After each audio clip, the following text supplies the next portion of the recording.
Chapter 9. Current Liabilities and Long-Term Debt. During my career thus far, I've issued a lot of debt in the form of bonds. The world of debt financing is a fascinating one. It is a world where tens of millions of dollars move from one hand to another in the blink of an eye. There is so much going on in the world of debt financing which goes far beyond the subject matter of this text. I could spend hours talking about it. With that said, Chapter 9 is your introduction to debt. Remember, assets are what you own, liabilities are what you owe, and equity is the difference between the two. Or better put, equity is what you really own. When discussing liabilities, we are talking about what you owe.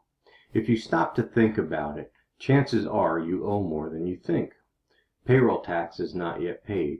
Do you have a car payment, student loan, and the biggest, baddest daddy of them all, credit card debt?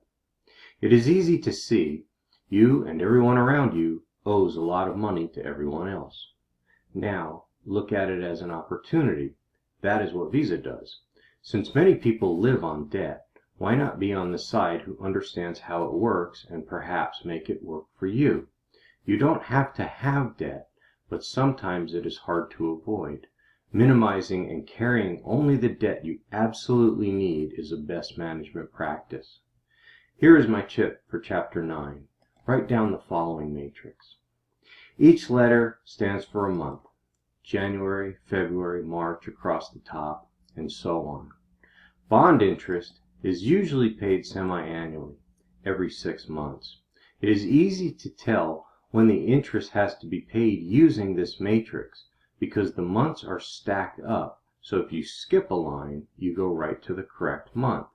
For instance, a bond issued in February would pay interest in February and August. Likewise, a bond issued in April would pay interest in April and October. For example, suppose a bond is issued in October and pays interest every 6 months beginning October 15th. If you put a 15 next to the O for October and count 6 letters, the interest payment is due on April 15th.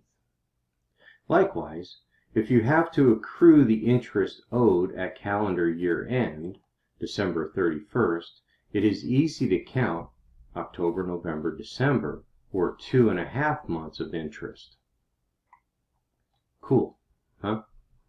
Get in the habit of using it, and it will not steer you wrong. As I've said, I've issued a lot of debt over the years, and I use this matrix every time I have to schedule interest payments and also manage my cash flow.